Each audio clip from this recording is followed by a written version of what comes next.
What's going on, guys? It's Caleb, and today we have a flat white Toyota Camry that has just been freshly resprayed wandering its way into the shop. Now, a little backstory behind this car: it did just get resprayed a couple weeks ago, which means because it's been a couple weeks, there's some stuff still in the paint that we have to take care of before we move into the polishing process as well as the coating process. So to kick everything off with this long video, we're going to go ahead and get the wheels taken care of using some P&S brake buster and some sorted brushes that you guys usually see me use. I don't know if I've ever really talked much about my detailing brushes for the wheels, but I use a boar's hair detail brush alongside a Max Shine tire brush and an easy detail brush. So if you guys want to sit back, relax, get you a snack or something, it's currently 5:30 a.m. For me, I'm drinking coffee, so if I sound very groggy or grindy in my voice, that's why. So let's go ahead and kick this thing off.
Doing carpeted wheel wells of any kind is just such a pain in the butt every single time. So with this detail, I pulled out the jack so that way I could get the car raised just enough to give me enough room to get my pressure washer in there, to get it completely cleaned out, and to verify that it is completely clean. This was a really good method, and I'm going to start doing this with most cars that have carpeted wheel wells just because it made it so much easier.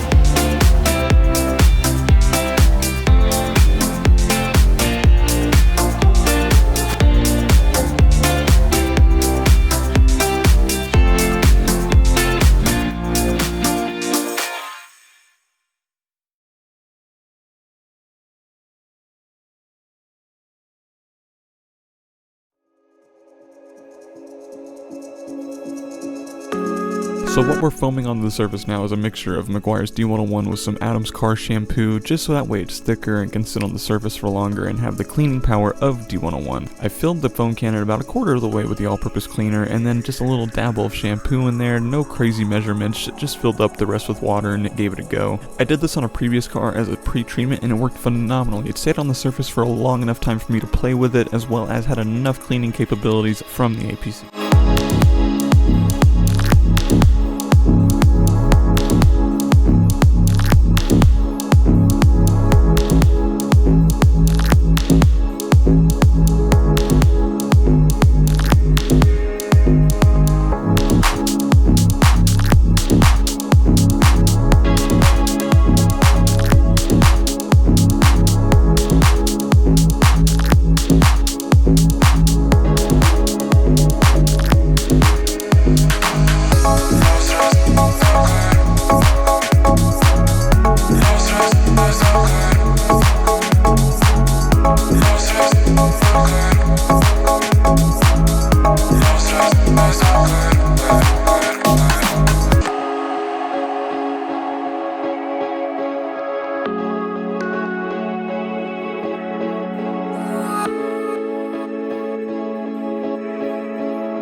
Now using some Adam's car shampoo with a microfiber mitt, we're going to go ahead and give this thing a nice thorough hand washing, so that way we can go ahead and get everything ready to back the car in and start clay barring.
Whoa, hey, real quick, Caleb from, ow, my foot. So, me from the future, we need to talk real quick about something that happened, and it has to do with my microphone on this camera. So in the clay bar footage as well as the polishing footage, I am using the onboard microphone in the camera, which really sucks. So I had to blow it up a little bit so that way you guys can hear me.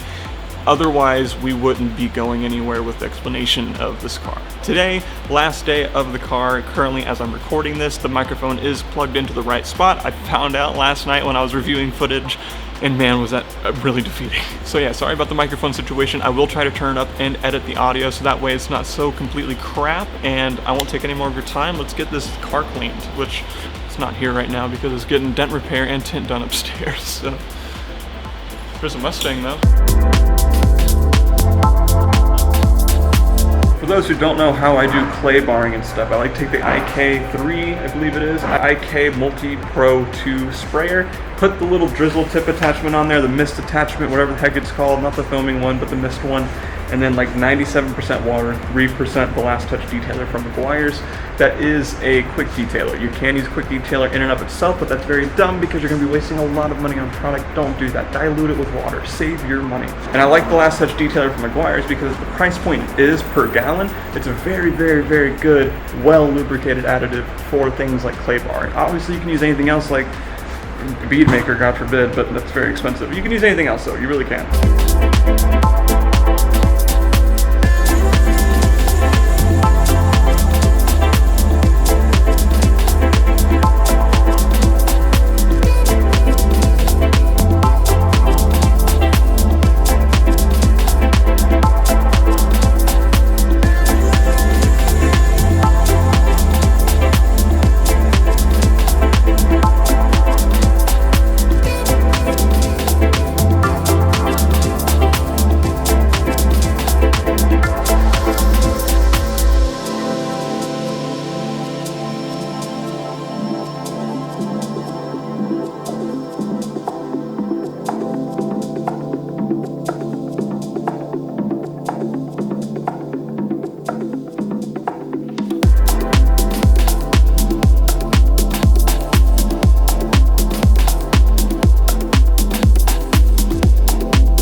clay bar being done, we can now go through the paint and check out the damage. It is a flat white, and it is very hard to see, but now with my brand new trusty Scangrip lights, I can't remember which one, this is the mini one, I can't remember what it's called, but I got this for Christmas from someone very special to me, and they knew that I would love it. And I do, because of paint like this, very hard to see stuff without a very good light. Yes, this is flat white, and because it was resprayed by the dealership, this is Toyota paint, which means it's going to be quite soft, and that is really annoying. But we were able to make it work and check out all the defects with my trusty new Scangrip light, which I am just so excited to have. Like, you know, someone means business whenever they pull out a Scangrip light, or at least that's how I feel now. I feel like an actual true professional now having this along with my apron. But yeah, one thing people don't really understand is just because you get a car completely resprayed does not mean that the paint is going to be perfect. There's always going to be sanding burrs, swirls, scratches, marring, some kind of defect in the paint no matter what you do. There is no such thing as a perfect respray, and every time someone gets a vehicle resprayed, I really suggest going to see a detailer, getting at least a simple one-step polishing.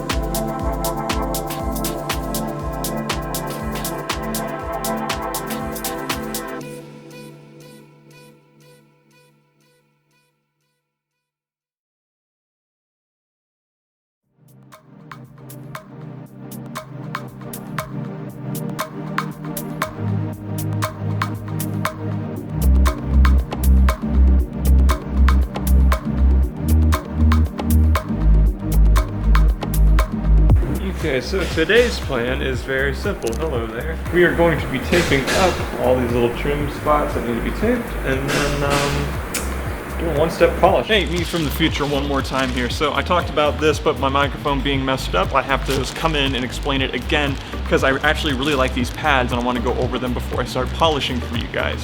This is not sponsored in any way, shape, or form. I was looking around on Amazon for something cheaper that would be able to get to my house in the next day, and I was really surprised. It's these Eurotech ones. These are the 2-inch pads. I ended up using these a lot in this detail to really give them a test. I don't know if I recommend them necessarily, although I do like them, but if you need something in a timely manner that's a little cheaper than Rupes, I'd say check it out. So yeah, the Eurotech pads are actually pretty good if you need something quick and easy. I did find them on Amazon. I don't fully endorse them, but they are pretty good pads. And what we ended up using for the entirety of this detail is a yellow polishing pad, mostly from Rupes, using Sonax Perfect Finish because this is soft to medium-ish paint, which means yes, it's going to be more finicky to work with because even wiping the paint can make it swirl, but it also means it's super easy to cut, and that's why a Perfect Finish with a yellow polishing pad is going to get the job done perfect.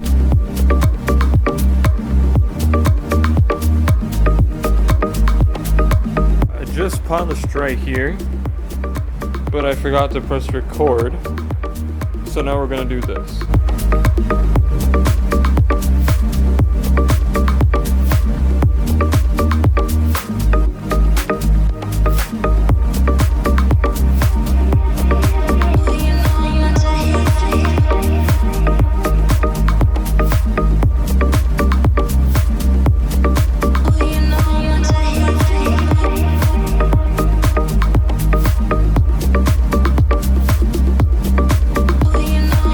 Alright, so what we're going to do is take some Cut Max with a Eurotech coarse cutting pad and hitting that and seeing what happens. Polishing any kind of overspray can always be somewhat of a pain in the butt. We got lucky with this car because it's kind of soft, but with other cars with hard paint it can really suck. But there really is no other way to test how good the cutting pads are from Eurotech than to do some overspray. So these blue coarse ones did perform very well. I had to cut it 2 or 3 times, but it did get it all out pretty much, and I followed up with a yellow Eurotech pad to make sure it was polished cleanly.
Using the 1 and 2 inch pads for this really did good. For those who want to know how I polish, I always start with 1 and 2 inch pads and hit all these spots that are close to trim or edges or anything like that, so that way I know that the entire panel is going to be polished all the way up to the edge. And then I follow up with a 5 inch or a 3 inch. In this case, I'm going to follow up with a 5 inch and just start blasting the roof and everything, because there's a lot of flat surfaces like the doors and everything, and after you use the 1 and 2 inch pads, there's only really the big center flat parts left to polish.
Alright, so I just got the car back. It was upstairs all morning getting both tinted and having some dents removed in the back. It was just kind of weirdly timed because I know I just got done correcting the paint in some way, shape, or form, and then it just went outside. But I'm going to go through with a light real quick, see whatever spots in the back they did touch.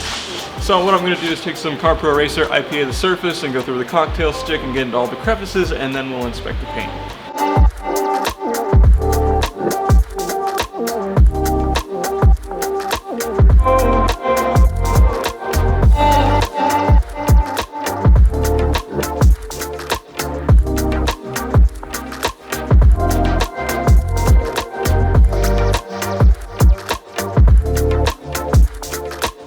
For this car, we are going to be ceramic coating it. I thought about putting CSL with EXO on there like I did with everything else, but because this car is going to be very well maintained, I know I had a little bit of playroom with what kind of coatings I could try, because no matter what, it will be taken care of and the coating will not be destroyed. So I did a lot of research on a couple different coatings, as well as newer companies that have recently come out with coatings, because as you guys know, if you go to Amazon, you can find, hell, I even found a bottle of ceramic coating for like 10 bucks. I have no idea how good that is. It's probably shit. Nonetheless, there's a bunch of companies out there now that have ceramic coatings. So when I saw this one, I thought the same thing, but I, talked to people, read a lot of reviews and a lot of stuff on it. So it's the Drexler Ceramic Coating. I have no idea how great this stuff is other than what I have read and physically seen.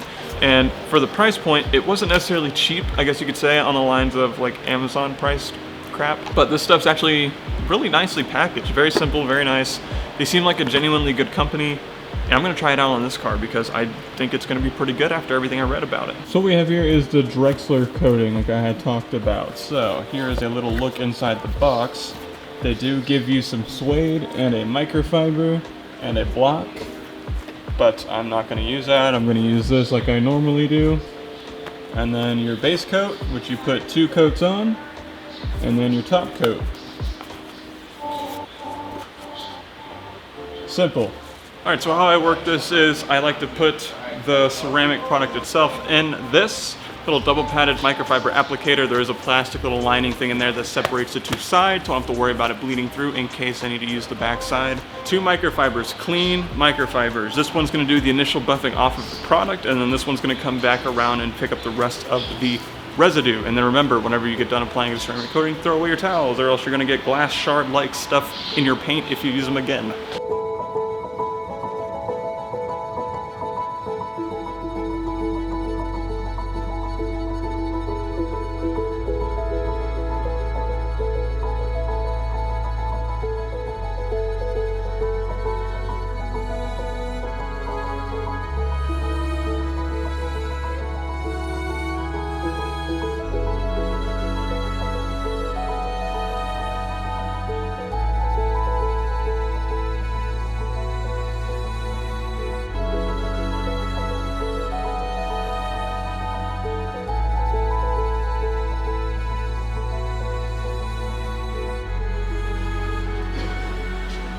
For what it matters, it says 2 to 4 minutes cure time depending on the environment you're in. I'm probably gonna let it sit for about a minute and minute 30, give or take, just because it looks like it's a pretty thin layer, so yeah.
First impression, it's actually really easy to work with, super easy to work with. I let it sit on the paint for about 2 minutes or so because of my current temperature and situation and environment. Then I went ahead and wiped it off and works good. We're now gonna give it about 2 hours or so and then apply the next layer of the base coat. And then from there, probably tomorrow morning, I'll end up spraying the top coat on it.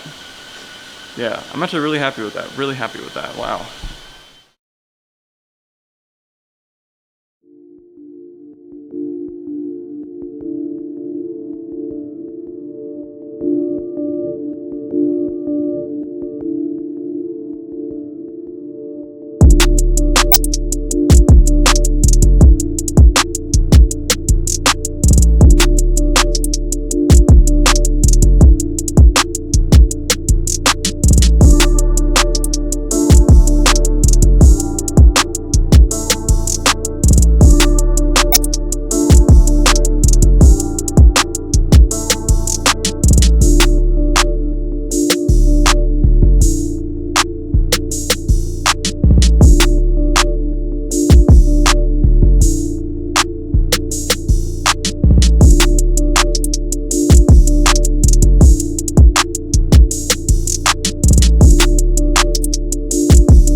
Final day. Man, does this thing looks amazing since the coating is cured. Like, honest to God. And it is so buttery smooth, oh man. But there's still a couple steps left to do. What we have to do is put the top coating on there, put on tire dressing, go ahead and do the entire exterior with bead maker, and then call it a day. So let's go ahead and get to the top coating. I want to get done because it is currently Friday, and I want to get my car washed.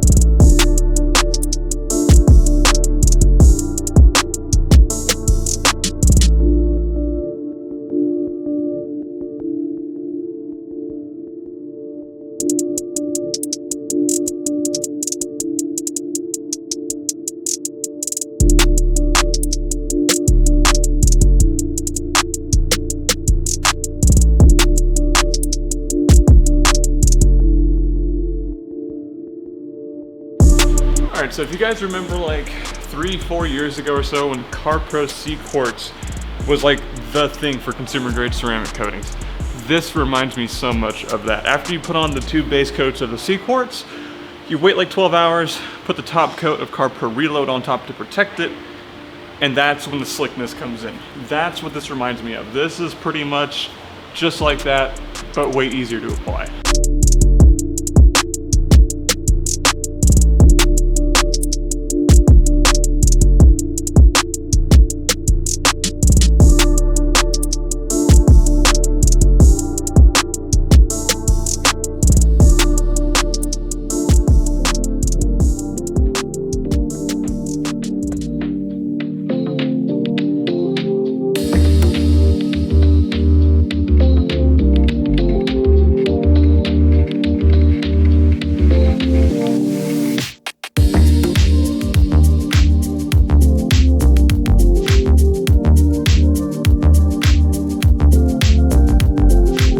Alright, so with the top coating on now, that really was the icing on the cake. Whenever I first felt the coating when I came in, it wasn't that smooth.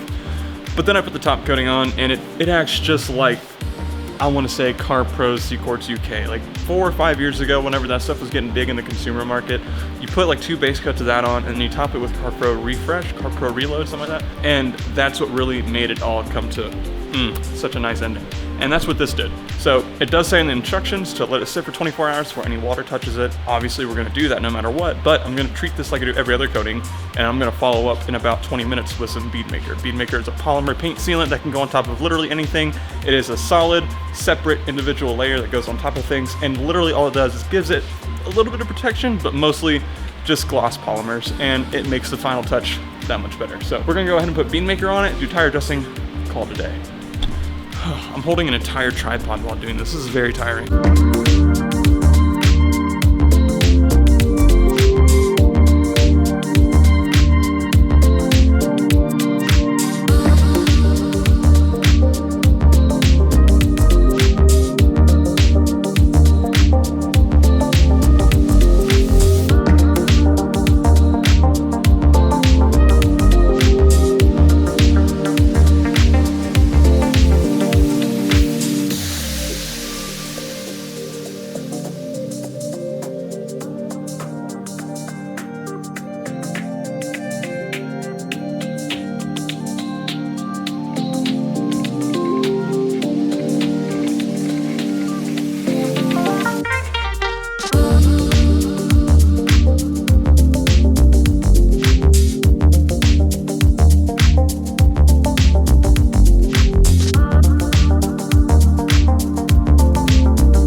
So that brings us to the end of this one, a Toyota Camry that got repainted, now been polished and coated and topped with bead maker. Very happy with the ending product of this. I really like the Drexler coating. I didn't think I would just because I found it on Amazon, and I've come to the understanding that just about 90% of the products you buy on Amazon for ceramic coatings are dog shit. But this one was different. This one was different. I went ahead and bought it, got it out, went to their website, went to the instructions, and they're actually a really cool looking company, and their product does work pretty well. I can't speak for the longevity of it, but I can speak for the application process and the looks of it, and first impressions, I really like it. This car is something I'm going to be able to monitor and see how the coating lasts and stuff like that. This customer I'm very well in touch with. In fact, I have their Porsche coming down to be done after this one today. So yeah guys, if you like what you saw, please take a moment and help me out by pressing like, and go ahead and press subscribe if you like detailing content. There's a lot of freaking cars driving around me. I will see you guys next week with another detail, another car, another video of some sort. But until then, enjoy your week. Adios. Oh, my knees. I need a new pair of knees. Holy crap. I think a lot of us do.